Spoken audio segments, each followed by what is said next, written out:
All right, guys. So let's start with chapter number 1 of biostatistics, where first of all, I will introduce the statistics as a course and why we study it, what kind of information that we deal with in this course that we are going to introduce in chapter number 1.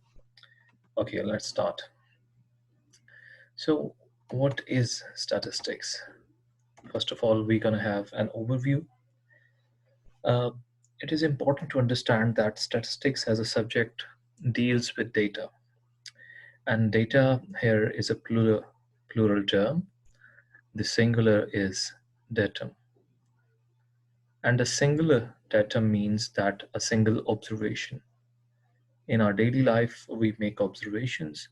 And as you know, scientific studies are based upon observations.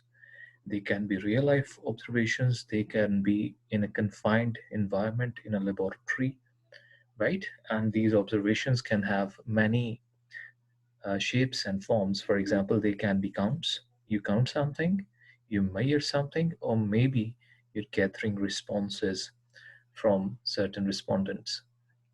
Okay, so these observations, these counts, measures, and responses, they in collection are called data. So statistics is a subject which deals with data, right? Now, because this information can be raw information, unsorted information. So we use statistics to organize this information and get something out of it.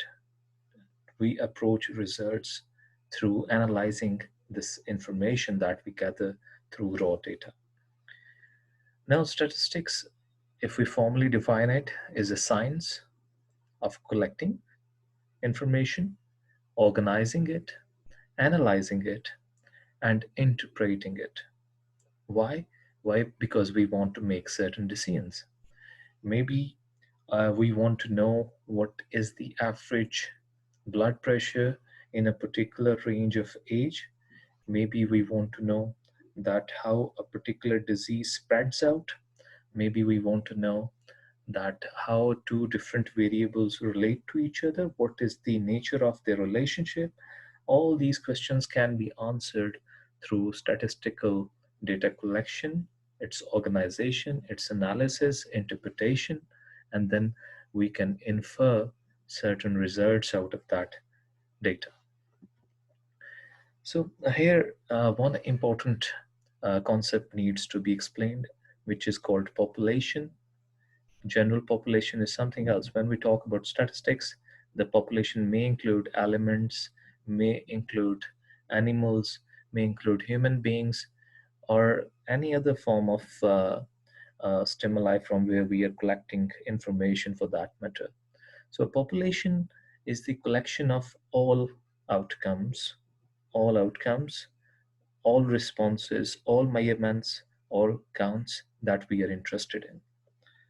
Let me give you an example. If you're interested in studying the average height of females,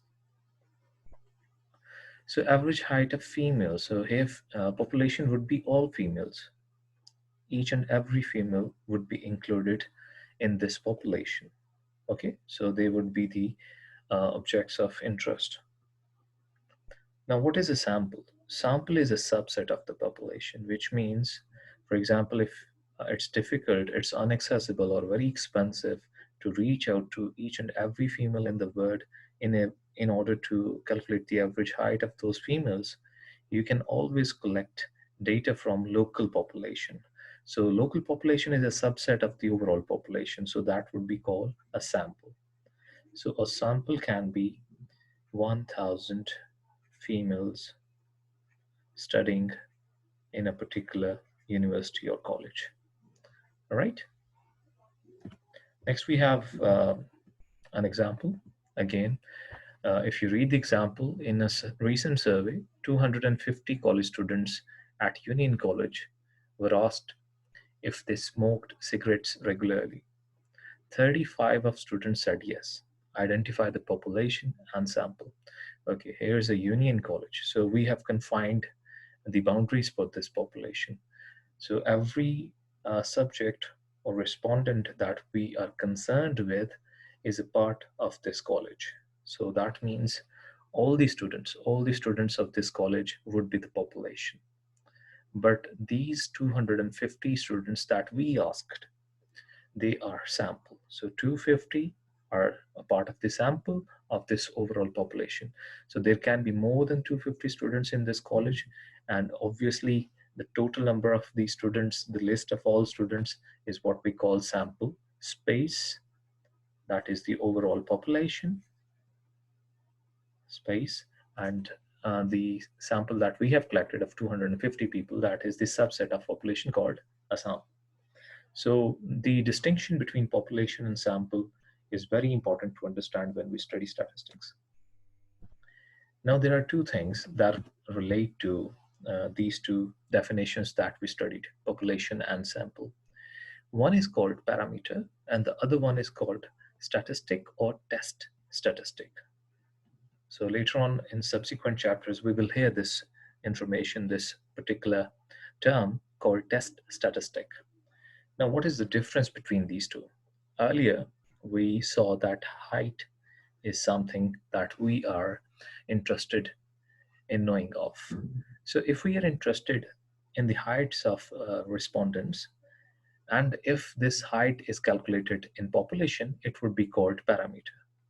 So, average height in complete population, if we measure the height of each and every element in the population and we calculate average of that data, that would be a parameter. But most of the time we are unable to access the complete populations. So what we use samples. So when we use a sample, we use the subset of the population and we calculate the mean height of that sample. That would be called a test statistic. Okay, so a parameter is a numerical description of a population characteristic, of a population characteristics. So whenever we say parameter, that is relevant to the population. Later on, we will see that the average relevant to the population is denoted by mu. Okay, mu is denoted like this. And a statistic is a numerical description of a sample characteristic. So when we talk about a sample, the statistic is used in place of parameter. So that can also be extended as test statistic.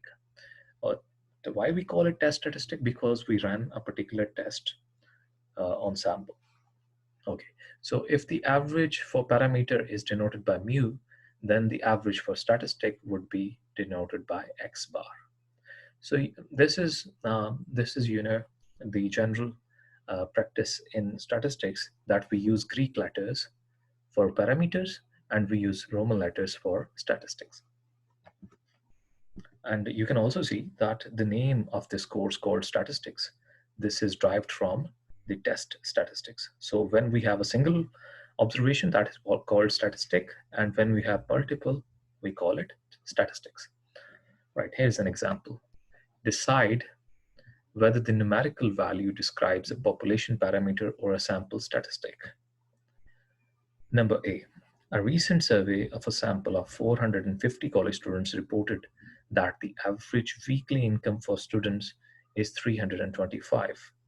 Now you can see that because the average of $325 is based upon a sample, which is here, sample of 450 college students. There can be many students in that college. There can be more than 450 students. But when we take a sample, so the particular numeric term that we calculate from the sample is called a statistic. So this is a sample statistic or a test statistic. The average weekly income for all students. Now you can see all students, so this must be a population parameter because we are considering each and every student in this college. All right, so let's talk about the branches of statistics. There are two main branches. It's usually called that the statistics can be divided into two parts. One is called descriptive statistic, the other one is called inferential statistics. And these names